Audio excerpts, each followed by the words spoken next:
ನಮಸ್ಕಾರ, ಎಲ್ಲರೂ ಹೇಗಿದ್ದೀರಾ? ನಾನಂತೂ ಚೆನ್ನಾಗಿದ್ದೀನಿ. ಇಷ್ಟು ದಿನ ವೀಡಿಯೋಸ್ ಹಾಕಿಲ್ಲದೆ ಇರೋದಕ್ಕೆ ಕ್ಷಮೆ ಇರಲಿ. ಯಾಕೆ ವೀಡಿಯೋ ಹಾಕಿಲ್ಲ ಅಂದರೆ ಸ್ವಲ್ಪ ಬ್ಯುಸಿಯಾಗಿದ್ವಿ. ನಮ್ಮ ಕನಸನ್ನು ನನಸು ಮಾಡಿಕೊಡೋ ಹಂತದಲ್ಲಿ ಸ್ವಲ್ಪ ಬ್ಯುಸಿಯಾಗಿದ್ವಿ. ಹಾಗಾಗಿ ಕೇಳಬಹುದು, ಏನಿದು ಮನೆ ಚೇಂಜ್ ಮಾಡಿದ್ದೀರಾ, ಬೇರೆ ಮನೇಲಿದ್ದೀರಾ, ಹಾಗೆ ಹೀಗೆ ಅಂತ. ಅದಕ್ಕೆ ಎಂಡ್ ಆಫ್ ದ ವೀಡಿಯೋದಲ್ಲಿ ಉತ್ತರ ಕೊಡ್ತೀನಿ. ಎಲ್ಲಿದ್ದೀವಿ, ಯಾರ ಮನೇಲಿದ್ದೀವಿ, ಯಾಕಾಗಿ ಈ ಮನೇಲಿದ್ದೀವಿ ಅಂತ. ಸ್ವಲ್ಪ ಜನಕ್ಕೆ ಗೊತ್ತಿರುತ್ತೆ ಯಾವ ಮನೆ, ಎಲ್ಲಿದ್ದೀವಿ, ಯಾಕೆ ಅಂತ. ಬಟ್ ಇನ್ನೂ ಯಾರ್ಯಾರಿಗೆ ಗೊತ್ತಿಲ್ಲ ಅವ್ರಿಗೆ ನಾನು ಹೇಳ್ತೀನಿ.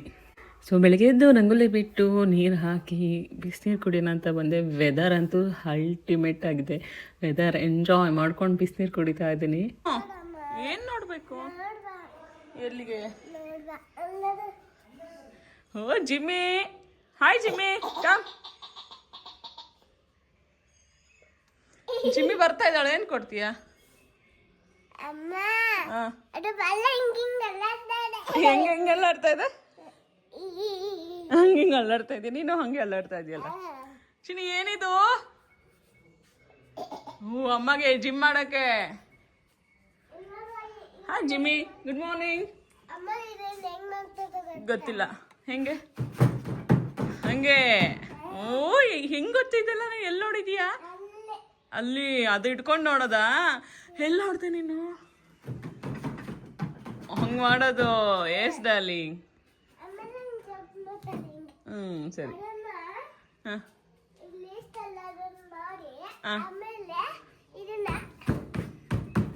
ಹಂಗೆ ಉಪ್ಪೋದಿರಿ. ಆಮೇಲೆ ಅದ ಹೆಂಗ್ ಮಾಡ್ತಾರೆ? ಸೂಪರ್ ಸೂಪರ್, ನೀನು ಸೂಪರ್ ನೀನು.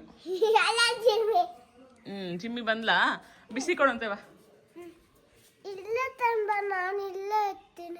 ಜಿಮ್ ಎಕ್ವಿಪ್ಮೆಂಟ್ಸ್ ಎಲ್ಲ ರೆಡಿ ಇದೆ. ಇನ್ನೇನು ವರ್ಕೌಟ್ ಶುರು ಮಾಡಬೇಕು. ಅದೆಲ್ಲ ಫಿಟ್ಟಿಂಗ್ ಆಗಬೇಕು. ಆಗೋ ತನಕ ವೆಯ್ಟ್ ಮಾಡಬೇಕು. ಬ್ರೇಕ್ಫಾಸ್ಟ್ ರೆಡಿ ಇದೆ. ಮೆಂತ್ಯ ಸೊಪ್ಪಿನ ಪಲಾವ್, ರೈತ, ಕುಕುಂಬರ್.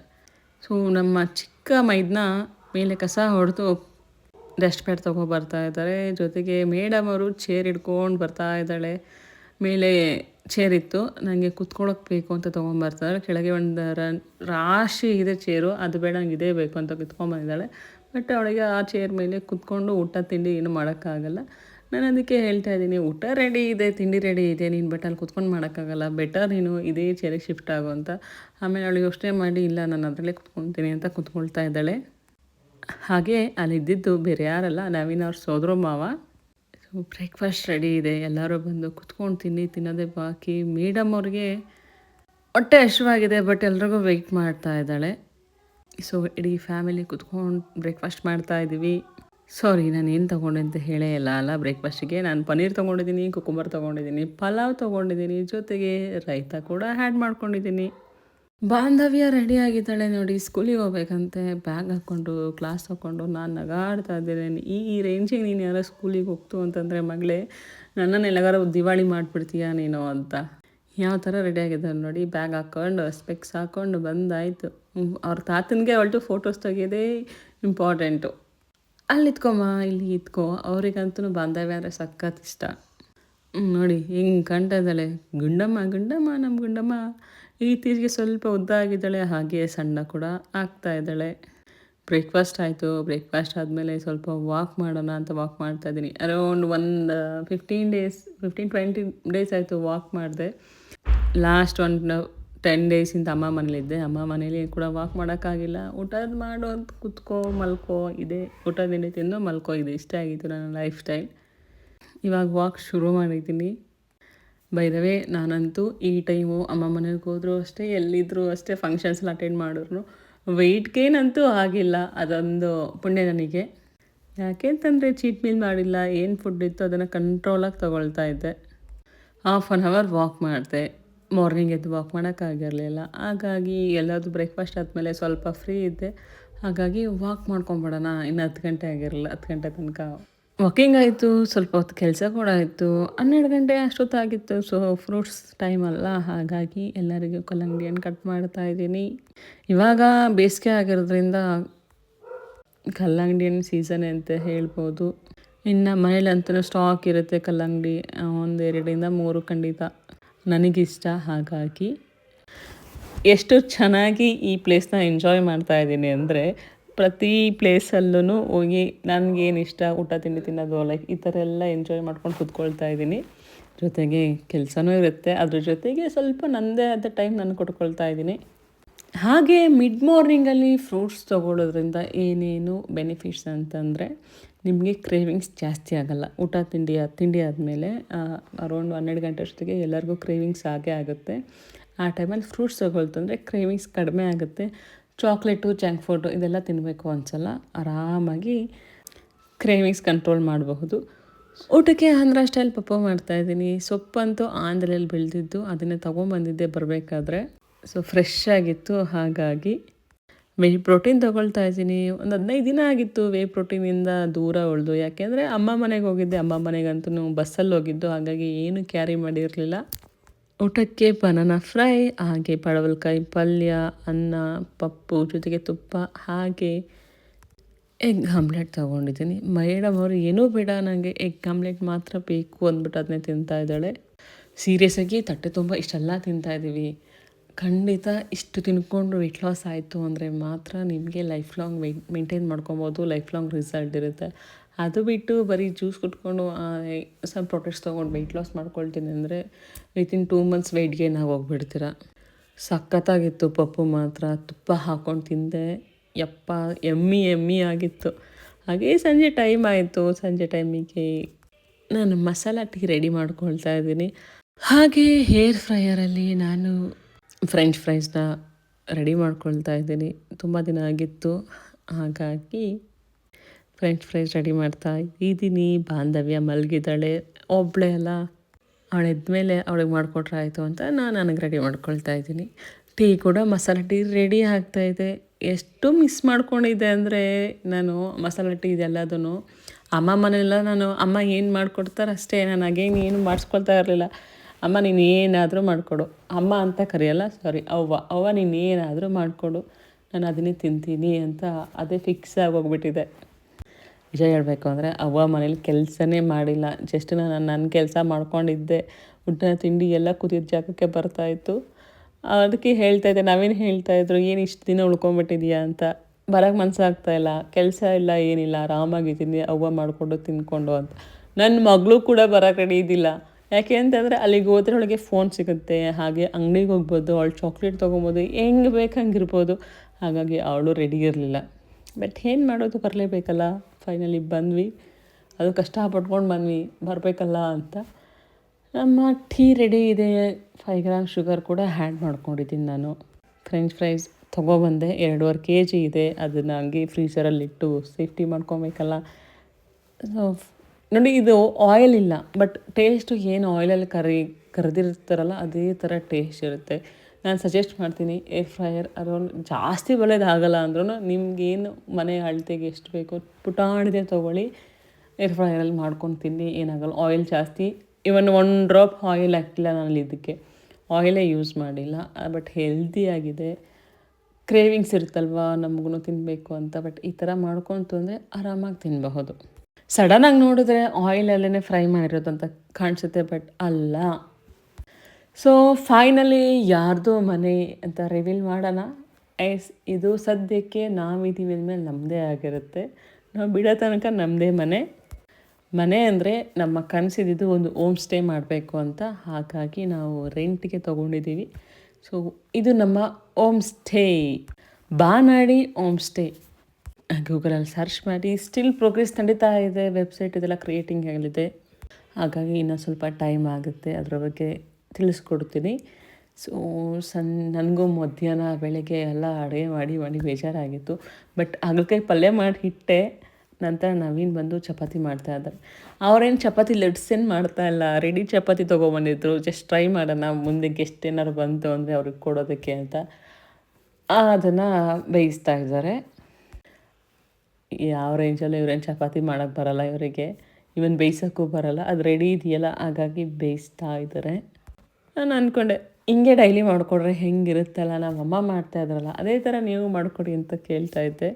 ಅವರು ತುಪ್ಪ ಹಾಕೋಕ್ಕೆ ನಾನು ತುಪ್ಪ ಹಾಕ್ಕೊಳ್ತೀನಿ ಚಪಾತಿಗೆ, ಹಾಗಾಗಿ ತುಪ್ಪ ಹಾಕಿ ಅಂತಂದರೆ ತುಪ್ಪ ಅಲ್ಲಿದೆ ಅಂತ ಹೇಳ್ತಾ ಇದ್ದಾರೆ.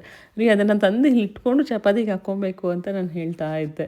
ಚೆನ್ನಾಗಿರುತ್ತಲ್ಲ ಲೈಕ್ ಈ ಥರ ಹಸ್ಬೆಂಡ್ ಆ್ಯಂಡ್ ವೈಫ್ ಯಾರಾದರೂ ಆಗಲಿ ಅಡುಗೆ ಮಾಡ್ಬೇಕಾದ್ರೆ ಜೊತೆಗೆ ಹೆಲ್ಪ್ ಮಾಡಿಕೊಂಡು ತಮಾಷೆ ಮಾಡಿಕೊಂಡು ಅಡುಗೆ ಮಾಡ್ತಾಯಿತ್ತು ಅಂದರೆ ಅದು ಅಡುಗೆ ರುಚಿನೂ ಜಾಸ್ತಿ ಆಗುತ್ತೆ, ಒಂದು ತುತ್ತು ಜಾಸ್ತಿ ಕೂಡ ಹೊಟ್ಟೆ ಒಳಗಡೆ ಹೋಗುತ್ತೆ. ನಾನು ಒಂದೇ ಚಪಾತಿ ತಿನ್ನೋದು ಅಂತ ಹೇಳ್ತಾ ಇದ್ದೆ.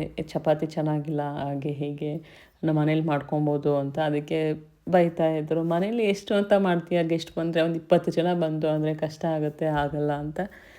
ಸೊ ನಾವು ಕಂಪ್ಲೀಟ್ ನಮ್ಮ ಮನೆ ಊಟದ ಟೇಸ್ಟ್ ಕೊಡೋಣ ಅಂದ್ಕೊಂಡಿದ್ದೀವಿ. ಮಲ್ನಾಡ್ ಟೇಸ್ಟಲ್ಲಿ ಫುಡ್ ಕೊಡಬೇಕು, ಸರ್ವ್ ಮಾಡಬೇಕು ಅಂತ. ಯಾವುದೇ ಥರ ಫುಡ್ಡಲ್ಲಿ ಮೋಸ ಆಗಬಾರ್ದು ಆ್ಯಂಡ್ ತುಂಬ ಹೆಲ್ತಿಯಾಗಿ ಹೈಜಿನಿಕ್ಕಾಗಿ ಫುಡ್ನ ಕೊಡ್ತೀವಿ. ನನಗೆ ನವೀನ್ಗೆ ಇದೇ ಕನಸಿದ್ದು. ಯಾಕೆಂತಂದರೆ ಇಬ್ಬರೂ ಫುಡ್ ಅಂದರೆ ಇಬ್ರಿಗೂ ಸಖತ್ ಇಷ್ಟ. ನಮಗೆ ಸಿಂಪಲಾಗಿದ್ದು ಅದು ಟೇಸ್ಟಿ ಆಗಿರಬೇಕು, ನಾವು ಆ ಥರ. ಸೊ ಆ ಥರ ಯಾಕೆ ಲೈಕ್ ಇದೊಂದು ಪ್ರಯತ್ನ ಮಾಡಬಾರ್ದು ಅಂತ ನಾವು ಮಾಡಿದ್ದೀವಿ. ಲೆಟ್ಸ್ ಓಪ್ ಯಾರ್ಯಾರೆಲ್ಲ ಹೋಮ್ ಸ್ಟೇ ವಿಸಿಟ್ ಮಾಡಬೇಕು ಅಥವಾ ಪ್ಲ್ಯಾನ್ ಮಾಡ್ಕೊಳ್ತಾ ಇರ್ತಾರೆ ಮುಂದಿನ ಟ್ರಿಪ್ಪು, ನಮ್ಮ ಹೋಮ್ ಸ್ಟೇ ಕೂಡ ಓಪನ್ ಆಗಿದೆ. Just come and stay and ನಿಮ್ಮ ಮನೆ ಥರ ಫೀಲ್ ಮಾಡಿ. ಹಾಗೆ ಇಲ್ಲಿಂದ ಅರೌಂಡ್ ಒನ್ ಅವರ್ 1.5 ಅವರ್ ಅಷ್ಟೇ ಧರ್ಮಸ್ಥಳ. ಸೊ ಪ್ಲೇಸ್ ಹೇಳಿಲ್ಲ ಅಲ್ಲ, ನಾವಿರೋದು ಅವರೇಕಾಡು ಎಸ್ಟೇಟ್. ಅಟ್ ಪ್ರೆಸೆಂಟ್ ಇದು ಭೂಮಿಕಾ ಎಸ್ಟೇಟ್ ಆಗಿದೆ. ನಮ್ಮ ಹೋಮ್ ಸ್ಟೇ ಹೆಸರು ಬಾನಾಡಿ ಹೋಮ್ ಸ್ಟೇ. ಹಾಗೆ ಇದು ನಿಯರ್ ಆನ್ಬಾಳು ಮೂಡಿಗೆರೆ ರಸ್ತೆಯಲ್ಲಿದೆ. ರೂಮ್ಸ್ ಆರ್ ಅವೈಲೇಬಲ್, ಯಾರಾದರೂ ಬರಬಹುದು, ಎಂಜಾಯ್ ಮಾಡ್ಬೋದು. ಮನೆ ಊಟ ಮಾಡಿಕೊಂಡು ಒಂದು ಒಳ್ಳೆ ಪ್ರಕೃತಿ ಒಳಗಡೆ ಮನೆ ಇದೆ. ಸೂನ್ ನಾನು ವಿಡಿಯೋ ಮಾಡ್ತೀನಿ ಹೋಮ್ ಸ್ಟೇದು, ಬಟ್ ಸ್ಟಿಲ್ ಟೈಮ್ ಆಗಿಲ್ಲ. ಇನ್ನು ಸ್ವಲ್ಪ ಸೆಟ್ಟಿಂಗ್ ಮಾಡೋದಿದೆ, ಅದನ್ನು ಮಾಡ್ತಾ ಇದ್ದೀವಿ. ಖಂಡಿತ ನೀವೆಲ್ಲ ವಿಸಿಟ್ ಮಾಡಿ, ಒನ್ಸ್ ನಮಗೂ ಗ್ರೋ ಆಗೋದಕ್ಕೆ ಸಪೋರ್ಟ್ ಮಾಡಿ ಅಂತ ಕೇಳ್ಕೊಳ್ತೀನಿ. ಮುಟ್ಟೆ ಯಾರಿಗೆ ಬೇಕು? ನನಗೆ ಕೈ ಎತ್ತಿದ್ರೆ ಮಾತ್ರ ಮೊಟ್ಟೆ. ನಾನೇ ತಿಂತೀನಿ ಮೊಟ್ಟೆ, ಬೇಡ ಬಾಂಧಿಗೆ. ಕೈ ಯಾರು ಎತ್ತಿದ್ದಾರೆ ಅವ್ರು ಮಾತ್ರ ಮೊಟ್ಟೆ. ನಂಗೆ ಬಾಂಧಿಗೆ 2. ನಾನು ಕೈ ಹೊತ್ತಲ್ಲ, ನಂಗೆ ಗೊತ್ತು ಮೊಟ್ಟೆ ಹೆಂಗಿಸ್ಕೊಳ್ಳೋದು ಅಂತ. ಅವಳು ಹೊರಟ್ಲು ಆ ಕಡೆಗೆ. ಸೊ ನಾನು ರೊಟ್ಟಿ ಮಾಡ್ತಾಯಿದ್ದೀನಿ. ಚಪಾತಿ ರೆಡಿ ಆಗಿದೆ, ಬಟ್ ಮಾವನಿಗೆ ರೊಟ್ಟಿ ಬೇಕು. 1 ವೀಕ್ ಆಯಿತು, 1 ವೀಕ್ ಮೇಲೆ ಆಯಿತು ರೊಟ್ಟಿನೇ ತಿಂದಿಲ್ಲ. ನಾನು ಇರಲಿಲ್ವಾ, ಹಾಗಾಗಿ ರೊಟ್ಟಿ ಬೇಕು ಅಂತ ಹೇಳಿದರು. ಹಾಗಾಗಿ ರೊಟ್ಟಿ ಮಾಡ್ತಾಯಿದ್ದೀನಿ. ಇದು ಒಂಥರ ರೊಟ್ಟಿ ಮಿಷಿನು. ಇದು ಆ್ಯಕ್ಚುಲಿ ರೊಟ್ಟಿ ಮಿಷಿನ್ ಈ ಮಲ್ನಾಡ್ ಸೈಡಲ್ಲಿ ಜಾಸ್ತಿ ಕಂಡು ಬರೋದಿದ್ದೇನೆ. ನಾನು ಆಂದಲೆ ಮನೇಲಿದ್ದಿದ್ದು. ಹಪ್ಳದ ಮಿಷಿನ್ ಸ್ವಲ್ಪ ದೊಡ್ಡ ಸೈಜ್ ತೊಗೊಬಿಟ್ಟಿದೆ, ಅದು ಪೂರಿ ಮಾಡೋದಕ್ಕೂ ಸರಿ ಆಗುತ್ತೆ ಅಂತ. ಇದು ಆ್ಯಕ್ಚುಲ್ ರೊಟ್ಟಿ ಮಿಷಿನ್ ಆಗಿರುತ್ತೆ. ಸೊ ಇದು ಹಳೇದು, ನನ್ನ ಇದನ್ನ ರೆಡಿ ಮಾಡಿಟ್ಟಿದ್ದಾರೆ. ತುಂಬ ಚೆನ್ನಾಗಿ ಬರ್ತಾಯಿದೆ. ಸ್ವಲ್ಪ ದಪ್ಪ ಆಯಿತು ಅಂತಂದರೆ ಪೇಪರಲ್ಲೇ ಹಾಗೆ ತಟ್ಕೊಂಡ್ಬಿಡ್ತೀನಿ. ಬಟ್ ಏನಾಯ್ತಂದರೆ ಕೈ ನೋವು ಬರುತ್ತೆ ಬೇಗ. ಸೊ ಅದು ತಿರುವಿ ಬೇಗ ಕೈ ನೋವು ಬಂದುಬಿಡುತ್ತೆ. ಬಟ್ ರೊಟ್ಟಿ ಅಂತೂ ಸಖತ್ತಾಗಿ ಬರುತ್ತೆ. ಏನೇ ಹೇಳಿ ಮಲ್ನಾಡವರಿಗೆ ಏನೇ ಕೊಟ್ಟರು ರೊಟ್ಟಿ ಮುಂದೆ ಏನೇನು ಫುಡ್ಡೇ ಬೇಡ ಅನಿಸ್ಬಿಡುತ್ತೆ. ಇವನ್ ಹಾಸನದಲ್ಲೆಲ್ಲ ಹಾಗೆಯೇ ರೊಟ್ಟಿ ಇತ್ತು ಅಂದರೆ ಬೇರೆ ಫುಡ್ಡೇ ಬೇಡ ಅವರಿಗೆ. ನೀವು ಬೆಳಗ್ಗೆಯಿಂದ ಏನೋ ಮೃಷ್ಟಾನ್ನನೇ ಕೊಡಿ, ರಾತ್ರಿ ಮಲಗಬೇಕಾದ್ರೆ ರೊಟ್ಟಿ ಕೊಟ್ಬಿಟ್ರೆ ಸಾಕು ನಮಗೆ ಅಂತ ಹೇಳ್ತಾರೆ. ನಮ್ಮ ಮನೆಗಳೆಲ್ಲ ಹಂಗೆ. ಏನಾರು ಫಂಕ್ಷನ್ ಆಯಿತು ಅಂತಂದರೆ ನೆಕ್ಸ್ಟ್ ಡೇ ಮಾರ್ನಿಂಗು ರೊಟ್ಟಿನೇ ಆಗಿರಬೇಕು ಬ್ರೇಕ್ಫಾಸ್ಟು. ಎಲ್ಲರೂ ಬೇಜಾರಾಗೋಗ್ಬಿಟ್ಟಿರ್ತಾರೆ ರೊಟ್ಟಿ ಇಲ್ಲ ಅಂದರೆ. ರೊಟ್ಟಿ ಅಂದ ತಕ್ಷಣ ಈ ಮಕ್ಕಳಿಗೂ ಖುಷಿ, ಇವನ್ ಬಾಂಧವ್ಯಂಗೂ ಖುಷಿ, ಆ ಥರ ಆಗಿರುತ್ತೆ. ನಾನು ಇಲ್ಲಿಗೆ ಬಂದಮೇಲೆ ನನಗೂ ರೊಟ್ಟಿ ಅಂದರೆ ಸಖತ್ ಇಷ್ಟ ಆಗಿದೆ. ರೊಟ್ಟಿ ಈಸಿ ಮಾಡೋದು ಫಸ್ಟೆಲ್ಲ ಕಷ್ಟ ಅಂದ್ಕೊಂಡ್ಬಿಡ್ತಾ ಇದ್ದೆ, ಅಯ್ಯೋ ಯಾರ ಕೈಲಾಗುತ್ತೆ. ಇವಾಗ ಅನ್ನ ಇದೆಯಾ, ಓಕೆ ರೊಟ್ಟಿ ಮಾಡಿಬಿಡೋಣ, ಒಂದು ಖಾರ ಚಟ್ನಿ ಮಾಡಿಬಿಡೋಣ, ಅಲ್ಲಿಗೆ ಮುಗೀತು. ಯೋಚನೆ ಮಾಡೋಂಗಿಲ್ಲ ಬ್ರೇಕ್ಫಾಸ್ಟ್ ಮಾಡೋದು ಅಂತ ಅನಿಸ್ಬಿಡುತ್ತೆ. ಅಡುಗೆ ಮನೆ ಅಂತ ತುಂಬ ದೊಡ್ಡದಾಗಿದೆ, ಆದರೆ ಕ್ಲೀನ್ ಮಾಡೋಕ್ಕೆ ಬೇಜಾರಾಗುತ್ತೆ. ಇನ್ನೂ ಸ್ಟಿಲ್ ಸೆಟ್ ಮಾಡೋದಿದೆ, ಎಲ್ಲ ಸೆಟ್ ಮಾಡ್ತಾಯಿದ್ದೀವಿ, ಜೋಡಿಸೋದು ಎಲ್ಲದೂ. ಯಪ್ಪ ಸಾಕಾಗೋಗುತ್ತೆ. ಇನ್ನು ಜೊತೆಗೆ ಕೆಲಸ ಮಾಡಿಕೊಂಡು ಬಾಂಧವ್ಯ ನೋಡಿಕೊಂಡು ಫೈನಲಿ ಏನೋ ಒಂದು ಕನಸು ಕಂಡಿದ್ದೀವಿ. ಅದು ನನಸಾಗಬೇಕು ಅಂದರೆ ತುಂಬ ಸ್ಟ್ರಗಲ್ ಪಡಲೇಬೇಕು ಅಂತ ಅಂದ್ಕೊಂಡೇ ಈ ಒಂದು ಬಿಸ್ನೆಸ್ ಮೀನ್ಸ್ ಒಂದು ಕನಸನ್ನು ನನಸು ಮಾಡಿಕೊಳ್ಳೋ ಎಡೆಗೆ ನಮ್ಮ ಪ್ರಯತ್ನ. ಊಟಕ್ಕೆ ಚಪಾತಿ, ಬಾಯ್ಲ್ಡ್ ಎಗ್ಗು ಮತ್ತು ಮಧ್ಯಾಹ್ನದ ಪಪ್ಪ ಇತ್ತು. ಅದ್ರ ಜೊತೆಗೆ ಹಾಗಲಕಾಯಿ ಪಲ್ಯ ತೊಗೊಂಡಿದ್ದೀನಿ. ಮೇಡಮ್ ಅವ್ರಿಗೆ ಊಟ ಬೇಡವಂತೆ, ಫೋನ್ ಬೇಕು. ಅಪ್ಪ ಜೊತೆ ಫೋನ್ ನೋಡಿಕೊಂಡು ತಿಂಡಿ ತಿನ್ಸ್ಕೊತೀನಿ ಅಂತ ತಿನ್ಸ್ಕೊತಾ ಇದ್ದಾಳೆ. ಅವಳಿಗೆ ಮೊಟ್ಟೆ ಅಂದರೆ ಸಖತ್ ಇಷ್ಟ. ಸೈಡಲ್ಲಿ ಮೊಟ್ಟೆ ಎತ್ಕೊತ ಇದ್ದಾಳೆ, ಮೊಟ್ಟೆ ತಿನ್ಕೊಳ್ತೀನಿ ಸಾಕು ಅಂತ. ಊಟ ಆಯಿತು. ಊಟ ಆದಮೇಲೆ ವಾಕಿಂಗ್ ಏನೂ ಮಾಡೋಕ್ಕಾಗಲಿಲ್ಲ, ಸ್ವಲ್ಪ ಕೆಲಸ ಇತ್ತು. ಹಾಗಾಗಿ ಮೇಲೆ ಫ್ಲೋರಿಗೆ ಹೋಗಿ ಎಲ್ಲರೂ ಚಾಪೆ ಹಾಕ್ಕೊಂಡು ಟಿ ವಿ ನೋಡ್ತಾ ಇದ್ದಾರೆ. ನಾನು ಕೆಲಸ ಆಯಿತು, ಕೆಲಸ ಮುಗಿಸ್ಕೊಳ್ತಾ ಇದ್ದೆ. ಪ್ಲ್ಯಾನ್ಸ್ ಕಳಿಸೋದಿತ್ತು ಕ್ಲೈಂಟ್ಸಿಗೆ, ಹಾಗಾಗಿ ಪ್ಲ್ಯಾನ್ಸ್ ರೆಡಿ ಮಾಡಿಕೊಂಡು ಕಳಿಸ್ತಾ ಇದ್ದೆ. ಸೊ ನೋಡಿದ್ರಲ್ಲ, ಸಾರಿ ವೀಡಿಯೋಸ್ ಹಾಕಿಲ್ಲದೆ ಇರೋದಕ್ಕೆ. ಹಾಗಾಗಿ ತುಂಬ ಸಾರಿ ಕೇಳ್ತೀನಿ, ಕ್ಷಮೆ ಇರಲಿ ನನ್ನ ಮೇಲೆ. ಇಷ್ಟ ಆಗಿದ್ರೆ ವಿಡಿಯೋ ಪ್ಲೀಸ್ ಲೈಕ್ ಮಾಡಿ, ಶೇರ್ ಮಾಡಿ, ಸಬ್ಸ್ಕ್ರೈಬ್ ಆಗಿ. Thank you.